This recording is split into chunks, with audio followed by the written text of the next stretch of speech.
नमस्कार दोस्तों, जय हिंद, जय भारत। दोस्तों, आज हम इस वीडियो में जानेंगे प्रेत मुक्ति कहानी का बहुत ही सरल शब्दों में सारांश। इससे संबंधित प्रश्न हिंदी एमए तथा बीए की परीक्षाओं में पूछे जाते हैं दोस्तों, इसलिए आपको ये वीडियो ध्यानपूर्वक देखना चाहिए। मैं बहुत ज़्यादा कथा विस्तार नहीं लेकर आया हूँ, सरल शब्दों में आपको बताऊँगा प्रेत मुक्ति कहानी का सारांश। संजीव की कहानी, यानी जो प्रेत मुक्ति के रचयिता हैं वो कौन है? संजीव। तो संजीव की कहानी अलग अलग पात्रों के माध्यम से पूंजीवाद के पर्दे खोलती है। दोस्तों, जो प्रेत मुक्ति कहानी है ये अलग अलग पात्रों के माध्यम से पूंजीवाद के पर्दे खोलती है। दोस्तों, आपने कांतारा पिक्चर देखी होगी, ठीक है ना? ये प्रेत मुक्ति जो कहानी है थोड़ी थोड़ी उससे ही मिलती जुलती है, या फिर ये कह लो कि कांतारा पिक्चर प्रेत मुक्ति से मिलती जुलती कहानी है। उसमें भी पूंजीवाद को दर्शाया गया है कि किस प्रकार पूंजीवाद हमारे आस्था से खेलता है, किस प्रकार वो प्रथाओं में भोले भाले लोगों को जकड़ लेता है दोस्तों, ठीक है ना?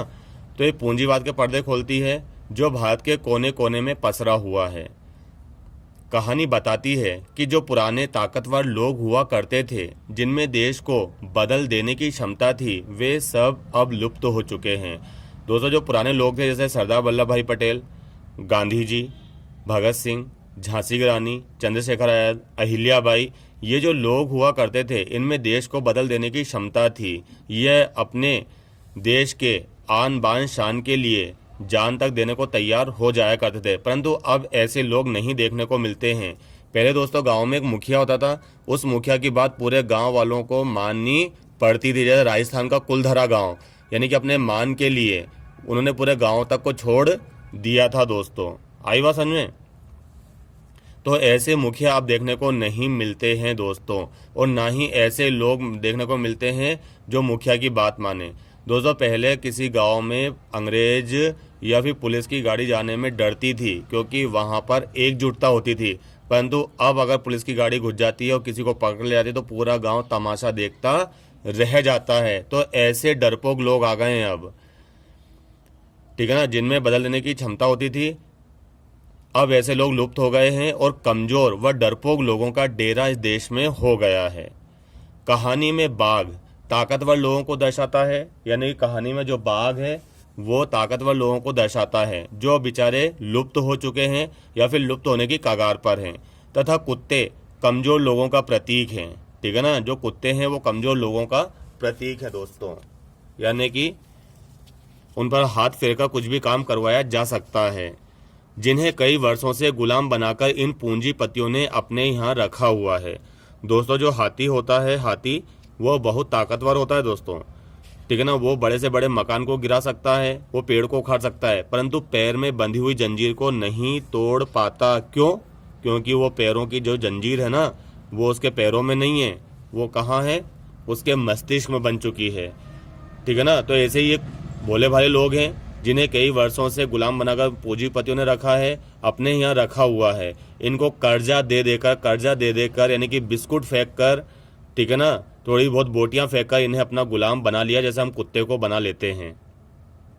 गांव का मुखिया और उसका पुत्र सुरेंद्र इन्हीं पूंजीपतियों में से एक है, ठीक है ना, जो गांव की जमीन, जंगल व जल पर अपना कब्जा कर लेते हैं। कैसे? वही बिस्कुट फेंक कर, कर्जा देकर, बोटियां फेंक कर, ठीक है ना?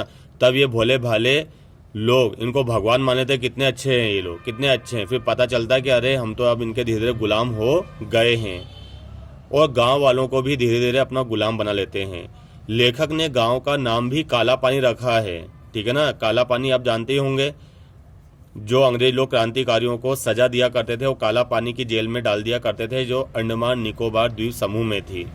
ऐसा इसलिए रखा है ताकि पाठकों के मन को कुरेद सके ये काला पानी नाम। काला पानी गांव में कोई भी शिक्षित व्यक्ति नौकरी नहीं करना चाहता है। महात्मा गांधी ने कहा था कि भारत गांव में बसता है, परंतु आज के युवा गांधी नहीं हैं। वे गांव में जाने से डरते हैं क्योंकि वहाँ सुख सुविधाएं नहीं है। एक तो वहाँ पर पूंजीवाद पसरा हुआ है, और दूसरी बात वहाँ पर ऐसी सुख सुविधाएं नहीं है जो आज के युवाओं को चाहिए। वहाँ पर पब नहीं है, वहाँ पर बार नहीं है, ठीक है ना, वहाँ पर रेस्टोरेंट नहीं है, राहुल नाम का एक व्यक्ति कालापानी गांव में नौकरी करने के लिए तैयार हो जाता है। यानी कि राहुल नाम का व्यक्ति होता है, वो कालापानी गांव में नौकरी करने के लिए तैयार हो जाता है, परंतु वह भी इसलिए कि उसे गांव में क्या देखना है दोस्तों, बाघ देखना है, कि उसे एक बार बाघ दिख जाए बस गांव में, इसलिए वो नौकरी करने के लिए तैयार हो जाता है। गांव आकर राहुल कई परिस्थितियों से रूबरू होता है। गांव में स्त्रियों के विरुद्ध एक प्रथा भी चल रही है। वो देखता है कि यहाँ पर तो क्या है, पूंजीवाद पसरा हुआ है, यहाँ पर कई सारी प्रथाएं भी चल रही हैं। स्त्रियों के विरुद्ध एक प्रथा चल रही है। गांव में जो भी नई दुल्हन आती है उसे मुखिया को अपना सर्वस्व सौंपना पड़ता है। यानी गांव में किसी भी युवक की शादी होती है तो उसे सबसे पहले मुखिया के दरबार में हाजिरी लगानी पड़ती है, उसे अपना सर्वस्व यानी जिस्म सौंपना पड़ता है।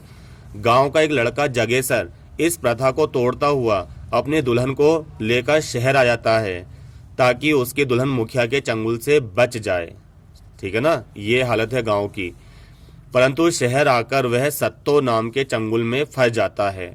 सत्तो एक महिला है जो रिक्शे व वेश्यालय की मालकिन है। सत्तो जगेसर की दुल्हन को नए नए प्रलोभन देती है, उसे नई नई साड़ियाँ दिखाती है, चूड़ियाँ दिखाती हैं, बिंदी, लिपस्टिक, मकान, महल का प्रलोभन देती है, जिसके कारण जगेसर की दुल्हन द्वंद्व में फंस जाती है। यानी कि उसके दो मन हो जाते हैं कि हाँ, ये सत्तो सही तो कह रही है, इस जगेसर के साथ रहकर मैं कभी ऐसी चीज़ें प्राप्त नहीं कर पाऊंगी, तो वो भी जिस्म फरोशी में फंस जाती है दोस्तों। जगेसर पाता है कि चाहे गांव हो या फिर शहर, सब जगह एक ही हालात हैं। यानी गांव में कौन था, मुखिया था जो स्त्रियों का शोषण कर रहा था, और शहरों में कौन है, ये पूंजीपति यानी कि सफ़ेद पोश वाले नेता लोग हैं। ठीक है ना, यानी सब जगह एक ही समस्या है। पूरे भारत में पूंजीवाद अपनी जड़ें जमा चुका है। गांव का चलितर महतो जो जगेसर का पिता है, गांव का चलितर महतो जो जगेसर का पिता है, वह मुखिया से प्रतिकार लेता है, उसकी करनी का विरोध करता है, परंतु वह मुखिया के हाथों मारा जाता है। क्योंकि गांव वाले साथ ही नहीं देते ना उसका। क्यों नहीं देते हैं, क्योंकि वो बिस्कुट फेंककर यानी कर्जा फेंककर गांव वालों को तो मुखिया ने गुलाम बना लिया है। जगेसर जब गांव लौटकर आता है तो उसके ऊपर सच बोलने का एक जुनून होता है। लोगों को लगता है कि उसके ऊपर चलितर यानी कि उसके पिता का प्रेत आ गया है। जैसे कांतारा फिल्म भी देखी होगी आपने दोस्तों, ऐसा ही कुछ होता है उसमें भी। तो यानी कि जब वो सच बोलता है, मुखिया का प्रतिकार करता है, तो लोगों को क्या लगता है, यानी लोग तब भी नहीं रखते हैं। लोग क्या वो सोचते हैं कि चलितर का प्रेत आ गया। एक दिन यही प्रेत मुखिया के बेटे की हत्या भी कर देता है दोस्तों। लेखक इस प्रेत को सच्चाई का प्रेत बताकर लोगों को चेताना चाहता है कि हे लोगों, जाग जाओ भैया, जाग जाओ, और कार्ल मार्क्स की तरह देश में क्रांति का बिगुल बजा दो, देश में प्रगति के बीज अंकुरित कर दो। कहानीकार ने कर्मचारियों के माध्यम से बताया है कि हमारे देश की कैसी विडंबना है कि जब कर्मचारी कुछ काम करने के लिए जाते हैं तो उन्हें सर्वप्रथम मुखिया जैसे लोगों के पास जाकर राय शुमारी करनी पड़ती है। अर्थात देश के कर्मचारी पूंजीपतियों से पूछकर देश के नियम बनाते हैं, अर्थात सब मिली भगत। कहानी बताती है कि देश में कुत्तों को तो खीर व दवा मिल रही है तथा आदिवासी व दलित समाज कुपोषण का शिकार हो रहा है, उन्हें कंदमूल खाने पड़ रहे हैं। ठीक है ना, हम कह सकते हैं कि संजीव की प्रेत मुक्ति कहानी एक कॉकटेल है जिसमें हर पहलू हमें देखने को मिलता है। लेखक ने खान साहब, बाघ, हिरण, नदी के माध्यम से पूरे देश का चित्र खींचा है। यानी कि जो हमारी प्राकृतिक धरोहर हैं, हिरण, बाघ वगैरह, नदी, जंगल, ये सभी पूंजीवाद की भेंट चढ़ चुकी है दोस्तों। आई बात समझ में आपको? ये है हमारे देश की हकीकत। आज आपने कई बच्चों से सुना होगा दोस्तों, अगर मैं कलेक्टर बन जाऊं ना तो पूरे देश को सुधार दूंगा, अगर मैं प्रधानमंत्री होता ना तो पूरे देश को सुधार देता। परंतु जब प्रधानमंत्री बनता है तो देखता है कि भैया मुझसे भी बड़े बड़े लोग हैं, उनकी बात मुझे माननी पड़ेगी, नहीं तो वो मुझे सत्ता से बाहर कर देंगे। तो यानी कि यहाँ भी गुलामी ही है एक तरह से। उम्मीद है आज का वीडियो को पसंद आया होगा, समझ आया होगा। मेरे चैनल को लाइक करें, शेयर करें व सब्सक्राइब करें। धन्यवाद दोस्तों।